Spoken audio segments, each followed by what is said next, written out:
BBC News at 6 o'clock. This is Tom Sanders. Good evening. The US has announced that the leader of the Islamic State group, Abu Bakr al-Baghdadi, has blown himself up during an American Special Forces operation in northwest Syria. President Trump said the world's #1 terrorist had been brought to justice. He died like a dog. He died like a coward. The world is now a much safer place. Tonight we'll hear details of the operation and assess the future of the Islamic State group.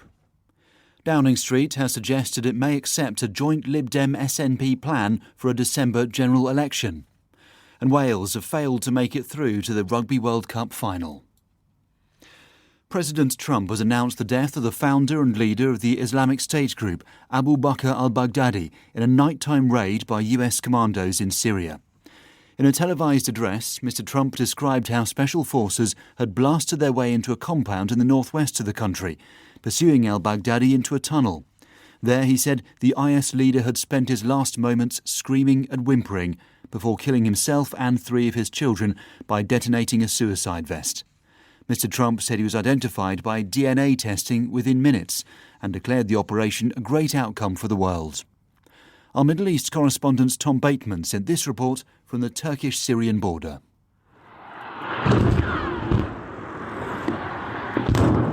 An hour before midnight, American helicopters opened fire as they swooped over the Idlib countryside. Heavily armed Special Forces troops had flown over Syrian territory controlled by a patchwork of powers and jihadist factions.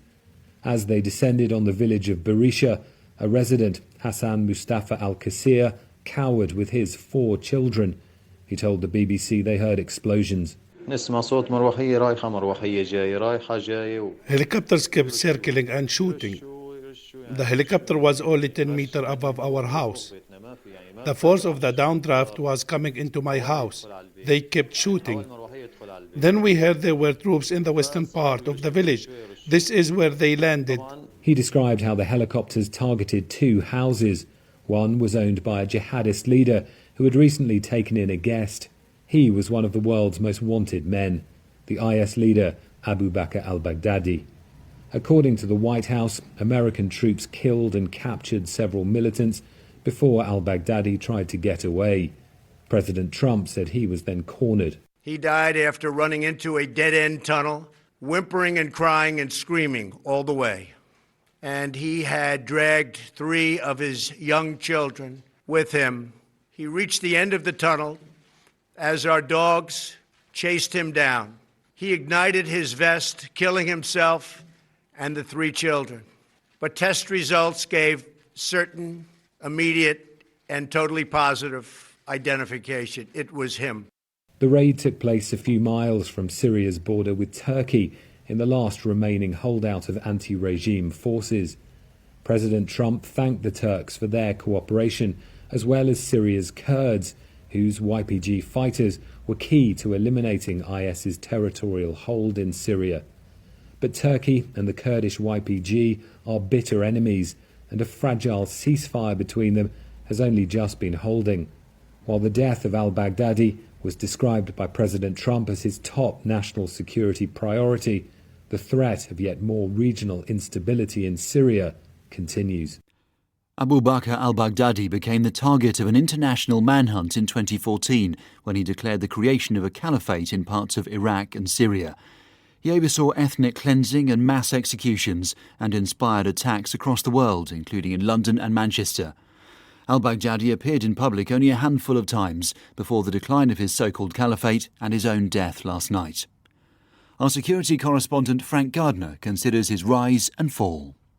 His real name was Ibrahim Awad al-Badri, a Muslim scholar and cleric from the Iraqi city of Samarra, who became the world's most wanted man with a £19 million bounty on his head.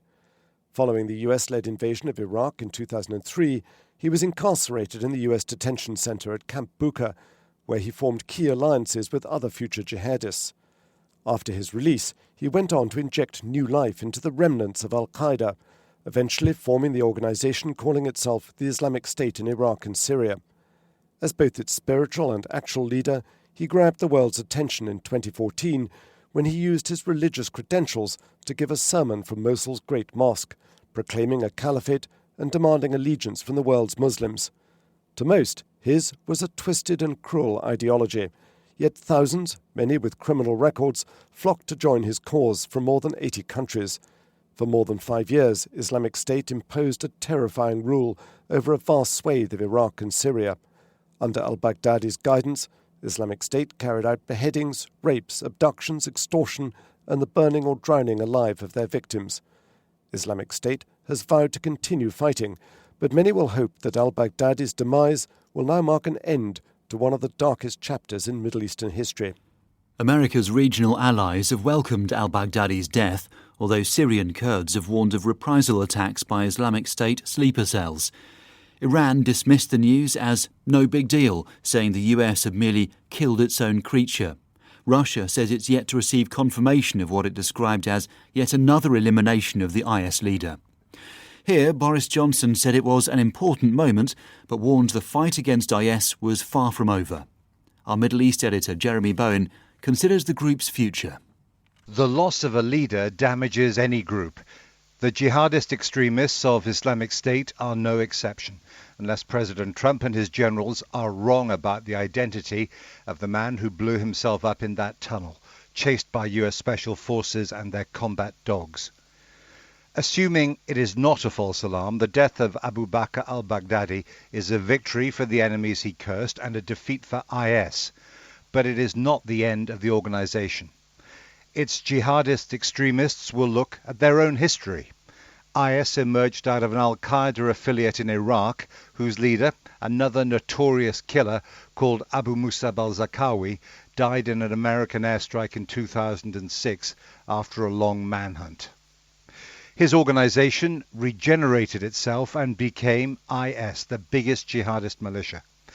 Ever since they lost the war for control of the lands of their so-called caliphate, modern-day IS has been rebuilding. The Americans, correctly, did not overstate the importance of killing Zarqawi in 2006. They knew they were in for a long fight. This time, President Trump has said that the world is a much safer place.